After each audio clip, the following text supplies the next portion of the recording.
There's an island in the middle of the Bay of Bengal that outsiders are forbidden to visit, and if you dare try, you may not come back alive. This is the story of the Sentinelese, the world's last uncontacted tribe, living exactly as their ancestors did over 30,000 years ago. No technology, no outsiders, and absolutely no tolerance for strangers. Every visitor who's tried to approach has been met with poison arrows, spears, or worse.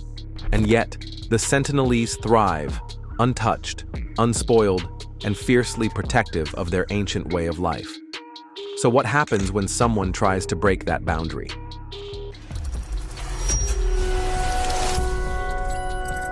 1. 30,000 years of isolation.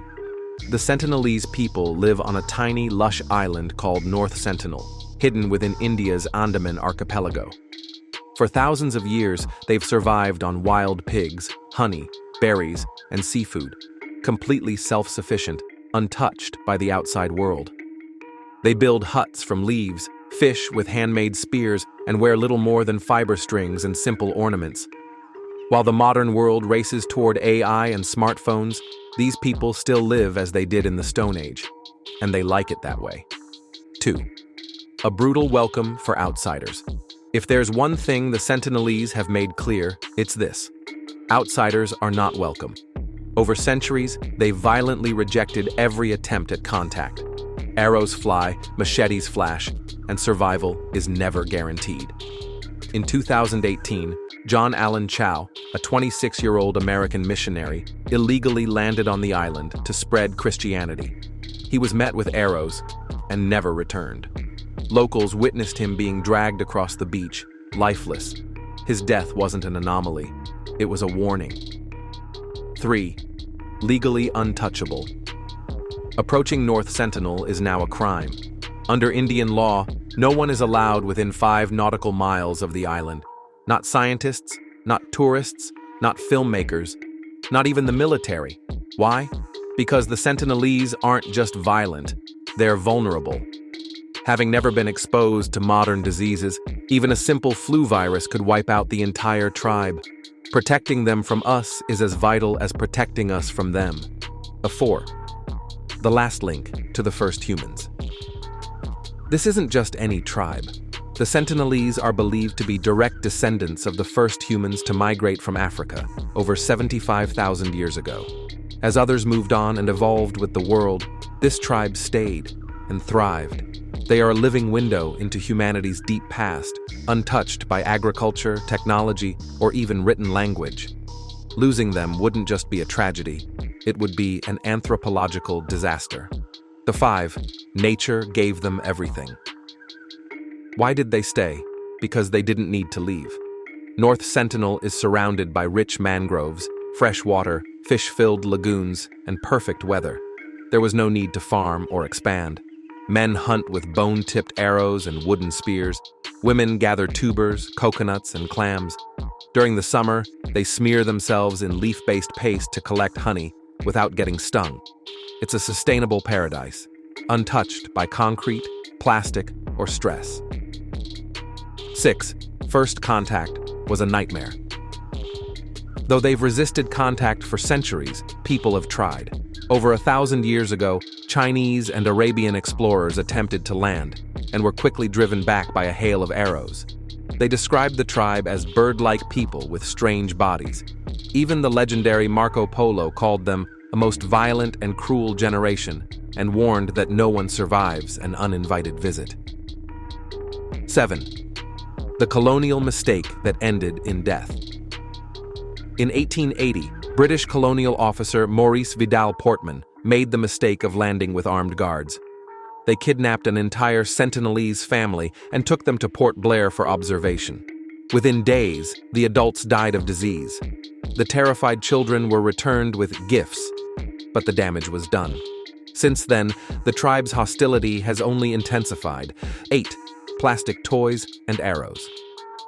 In the 1970s, Indian anthropologists tried a gentler approach. They left gifts like a plastic toy car, aluminum pots, and a live pig. The response? Another volley of poison arrows. Sometimes, instead of attacking, Sentinelese men perform aggressive dances, wave their weapons, or, bizarrely, angrily shake their genitals in a show of dominance. Either way, the message remains the same. Stay away. This is not your land. 9. Ancient wisdom over modern chaos. The Sentinelese might be isolated, but they are far from primitive.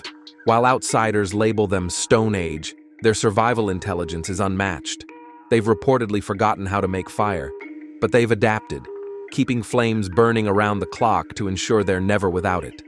They may not count above 2, but their understanding of plants, animals, and natural medicine is astonishing. They believe edible plants are blessed by good spirits and poisonous ones belong to evil forces. It's an ancient system. 10. They survived the 2004 tsunami. In 2004, a massive tsunami devastated the Indian Ocean, killing over 250,000 people.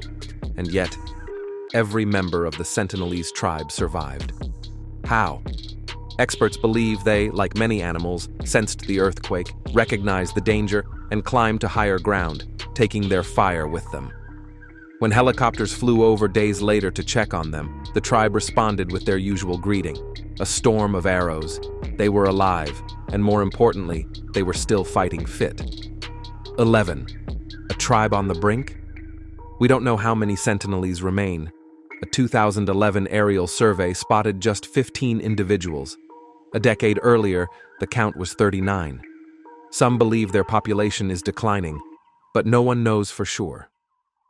What we do know is this: they are among the last true uncontacted people on Earth. Most of the world's indigenous tribes have already been colonized, exploited, or wiped out. The Sentinelese stand as one of the final resistors, still untouched, still defiant. 12. The world can't stop watching. Despite their warning signs, people keep trying to make contact.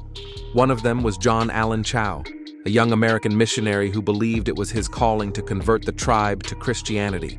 He knew the risks. He had studied their history. He even wrote to his parents before going, saying, "Please don't be angry if I'm killed.